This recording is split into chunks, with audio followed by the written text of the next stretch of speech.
প্রাণের ভাই ও বোনরা, আমি আজকে ফাটাফাটি একটা রান্না নিয়ে চলে আইছি। দেশি মুরগির ঝোল, আলু রসুন দিয়ে হেভি একটা ঝোল রান্না করব আজকে। হ্যাঁ, এত ফাইন লাগবে না। প্রথমে নেব দেশি মুরগি, তারে তেল দিয়ে আর হলুদ দিয়ে মাখিয়ে দিছি। সামান্য একটু পেঁয়াজ কুচি, কাঁচা জাল কুচি, আদা জিরে আর শুকনো জাল বাটা, আর নতুন আলু, আর সামান্য কয়েকটা রসুন। হ্যাঁ, প্রথমে তেল গরম বসায় দিছি, আর এই দেখো মুরগিটারে হেভি করে মাখায় নিয়েছি তেল আর হলুদ দিয়ে। এইবার এই গরম তেলের মধ্যে ডালে দেবো পেঁয়াজ। পেঁয়াজ দিয়ে এইটারে ফাইন করে একটা ভাজা ভাজা ভাজা ভাজা করে নেব। এই দেখো পেঁয়াজটারে ডালে দিলাম, দিয়ে এবার একটু হালকা আঁচে এটারে নাড়াচাড়া নাড়াচাড়া করে নেব।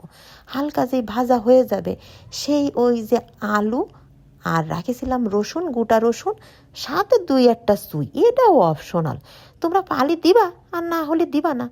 আর সামান্য একটু হলুদ আর লবণ দিয়ে এটারে হালকা করে আমি ভাজা ভাজা ভাজা ভাজা করে নিছি। এবার দেবো একটা মশলা।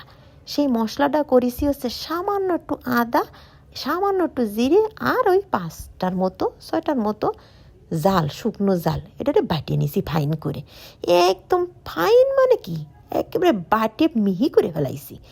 এইবারে কী করবা, নাড়াচাড়া করবা। একটা কথা আছে, গুঁড়ো মশলা দিলে কিন্তু আমারে কেউ কিছু করতে পারবে না। গুঁড়ো মশলা দিবা আর কবা স্বাদ হয়নি, ও বাবু তাতে কিন্তু আমার কোনো দোষ নেই। সব বাটা মশলা দিতে হবে। এবার মুরগিটারে মারাইলাম, সেই মুরগিটারের মধ্যে ডাইলে। শোনো, আমার মতো এরম কাজ কিন্তু কেউ করে না, বেকাজ আকাজ যেটা কও। আমি আকাজের গুঁড়া দিছি কয়টার তেজপাতা, তাও আবার সেটারে গুটা দিছি।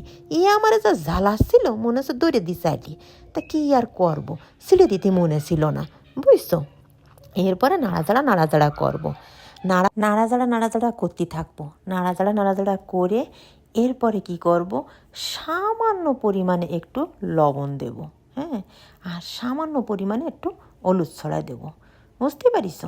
এবার আবার একটু নাড়াচাড়া করে ঢাকিয়ে দেবো। ঢাকে দিয়ে ঢাকনা খুলে দেখো কি পরিমাণে এতে জল বেরোইছে। কটা কাঁচা জাল দরকার ছিল, সেই কটাও ডালে দিলাম এর মধ্যে। আবার এটারে ঢাকা দিয়ে দেবো। ফাইন করে এটারে সিদ্ধ করে নেব। কষায় এটারে সিদ্ধ করব। তারপরে দিয়ে দেব 2 কাপ মতো জল দিয়ে ফাইন করে আর একটু নাড়াচাড়া করে এটারে কিছুক্ষণ রেখে দেবো। ব্যাস হয়ে গেল আমার রান্না। এরপরে কি করব, কয়টা কাঁচা জাল চিড়ে রাখিছিলাম, সেই কটা আবার দিয়ে দেব। যে জিরাম জাল খাও, আমি কিন্তু 2বার দিছি বাবু। হ্যাঁ, যা জিরাম পরিমাণ দরকার সেই পরিমাণ দিয়ে নিবা। এবার আর একটু জাল হওয়ার পরে কি করব, গরম মশলা বাটা দিয়ে নামায় ফেলবো। এই জায়গায় কিন্তু একটা কথা আছে, তোমরা কিন্তু কেউ গরম মশলার গুঁড়ো দিবা না, বুঝছো বাপু। গরম মশলার গুঁড়ো দিলে কিন্তু এরম স্বাদ হবে না। গরম মশলা একদম বাটিয়ে একদম দেখো কিরম ঝোল হয়ে গেছে, ওইরাম তাই ডালে দেবো ফাইন করে গুঁড়োয় ফাইন করে রান্না হয়ে যাবে। এই 5-10 মিনিট মতো রেখে দিয়ে, অল্প আঁচে রেখে দিয়ে এটারে নামায় ফেলবো। দেখো, 1 হাঁড়িতে দিছি আলু আর রসুন, আর 1 হাঁড়িতে দিছি মুরগির মাংস। দেখো কি ফাইন লাগতেছে।